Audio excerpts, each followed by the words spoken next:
This is a HappyMunkey TV exclusive. Now, we're going to jump right into it. Talk about what is it that ArcView does. ArcView is a group of more than 1,000 high net worth individuals and family offices just focused on investing in cannabis. And you know what? This membership group has invested more than $200 million in cannabis companies just in the last several years. Wow. I invest in cannabis, but I invest in companies where I can build an ecosystem. So here's what's fascinating about the story. And wouldn't you know, our CEO, Troy Dayton, was in New York today, and tonight was at Canna Gather. I tried to get him here, but he had another business meeting. We're going to get him here. We're going to get him on HappyMunkey TV. So the way I think about it is the underpinnings are science, data, and patents, and infrastructure. You have to have real estate to do your business. He knew before anybody that investors would want to come together. And he knew this 9 years ago, and he's only young 40s. He's been in this business more than 20 years. Go figure.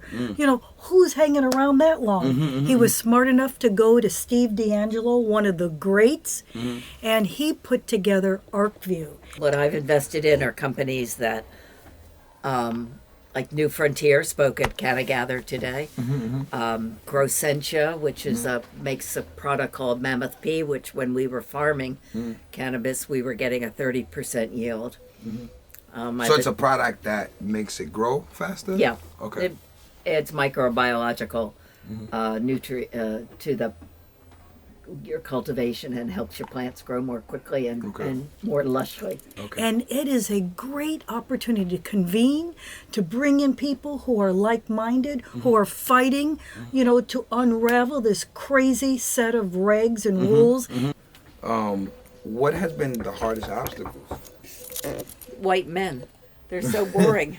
There's so many of them. And they all speak the same. And they got the money. No, not necessarily. I've got money too. There you go. There you go. Money. There you go. So what do you see? Take me 10 years from now, right? If everything you guys got planned goes ahead without a burst, where will we be at with marijuana 10 years from now? How would the landscape look? Perfect picture to look at today is Canada. They were smart enough to figure out, guess what? Canada believes in wealth. It believes in wellness. It believes in creating opportunities for people to build businesses or to create, you know, some health effects that are appropriate with CBD and THC, the various cannabinoids that can fix a wellness and make people feel better. So why is this so important for the cultivation, not only the cultivation, but why is it so important for the licenses and the patents and the data? Why is it so important to accumulate? Because that's the way you create a real industry. Okay. It's not about smoking weed. Exactly. It's about understanding the molecules of the weed, understanding the science, how the science impacts your body. Because at the end of the day, we're going to have a wellness society that cannabis is going to help create. Okay, so Ms. Sullivan, I want to ask you a question. America, right? Why do you think, and I know you're somebody with extensive knowledge in the thing, why do you think America made marijuana a class Schedule 1 drug? Oh, please. One big reason, racism. That's what it's all about. Only LSD and heroin are Schedule 1 drugs. Even cocaine is not a Schedule 1 drug, it's Schedule 2. Wow. How long have you been fighting this fight? I haven't been fighting, but I've been in this business for 5 years. You like that? She ain't been fighting. She's a boss. So each province can decide in Canada how they want to distribute. And so a couple of the provinces, Ontario and the Maritimes, they're going to use the Liquor Control Board. So you go in and buy a LeBlat, get a bud. A bud. I used to say, buy a bud, get a bud, but everybody reminded me it's LeBlat. LeBlat, yeah, out there, watching. We talking the French. We talking that French. All right, now, the other provinces, you ready for this? Are going to go to Shoppers Mart, just like our Walgreens. So, part of the future is a couple things. How long do you think before it becomes legal in New York? I think Gene said it was 19, and I believe it will be 19. 19 and Cuomo cannot afford for it not to be passed in some measure. right. We believe it's going to take till June 30th at midnight for them to finally sign a bill that's going to allow adult use. 2019. However, Wow. it's going to take many months to roll out new regs, to issue licenses. But they So are. you won't see the things of this until maybe 2020. I believe that's right. Okay. Very interesting. It depends on whether or not the administration will hold. If it holds for another few months, it's very possible that there will be some form of legalization. If the administration changes, it's very possible there'll be legalization, but it'll take longer while everybody figures out where the bathrooms are. Okay. And But I think that we have no choice in this country but to do something that enables banking, research, and other key elements that make this industry vibrant.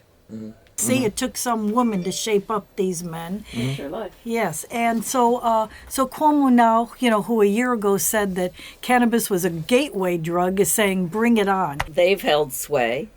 I think in New York, the liquor companies have held sway if cannabis is going to be administered according to liquor laws. If you look at the laws surrounding distribution of liquor, it looks like liquor and the liquor controls and the regs around that is what the future is going to be. Liquor has a 3-tier distribution system.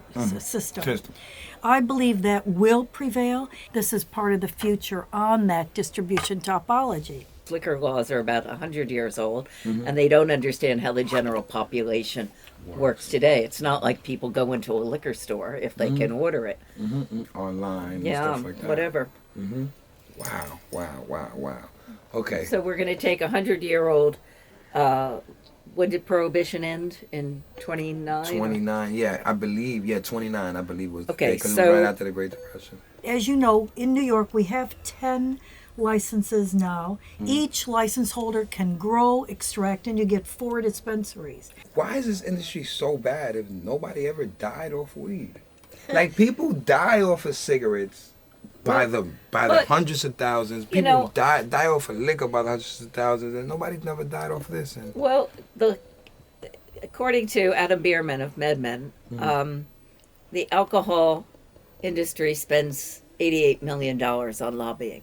The tobacco A year? industry spends $66 million. There are 4 in Manhattan, and the Department of Health is the body of work that regulated this out of Albany. That's going to change under the new laws. However, they commanded that each license holder, they told them where they could have their dispensaries, so they're kind of spread out throughout the state. And so that's the story there. So today, if you have your medical card, which of course I do, business research, of course, right? That allows you, one, to go into these dispensaries, see what they got. Now wait, let me tell you, when you go in there, guess what you find? what do you find? Very few products, and guess what? Very expensive. Of course. So of get course. with it. Of It's course. so primitive here, and that is rather disappointing. You heard it here from Miss Sullivan. Indeed. Get with it. Yeah, get with it. Weed guys, man, get your 88. You're gonna need a whole more than 66 or 88. You might need 100 million a year to really do it. I believe you should be able and will be able to just walk into CVS and Duane Reade and get whatever you want. And then some of it might be pharma grade, so you might need a prescription for that. New York's encapsulated. Cuomo has no choice Why do you think it's taking this long? because Cuomo, nobody was lining his pockets properly. This is why I love talking to the bosses. They're gonna tell you the truth. They're gonna tell you the truth right off the truck. Let's create wellness. Let's create tax revenue. Yes, Let's create yes, opportunity. yes. And let's open up the doors for diversity and for social equity programs. And we're going to have a medical piece where we understand what genetics impact your body and how your body receives it and whether it can deal with particular diseases. I'm betting that it can. I'm betting so too. When pressed, when pressed, When pressed, when pressed, keyword. I don't talk about strains. I talk about products. You ready? Get ready. Those pussy sprays are pretty great, let me tell you. Every guy will benefit. Every guy benefit. I'm telling my eye doctor about this, who's anti-cannabis. What's he tell me? He says, "Oh, I'm against this stuff." Pretty soon I start telling my eye doctor about pussy sprays. You know what he said to me? "That's a good idea." Hey, he goes from, "I hate this stuff," to, "Can you get me some?" So go figure that out. A lot of people been talking about this too. A lot of people been talking about. I talked to the doctor. She has like a lubricant Yes, made this out of stuff THC. works. What? And that's another thing. What do you say? Because a lot of people that we come on the show, they always talk about sex and marijuana. Yeah, why not? What? Talk about the correlation. What do you think? Like, what? Are you opposed to it? Talk about the correlation.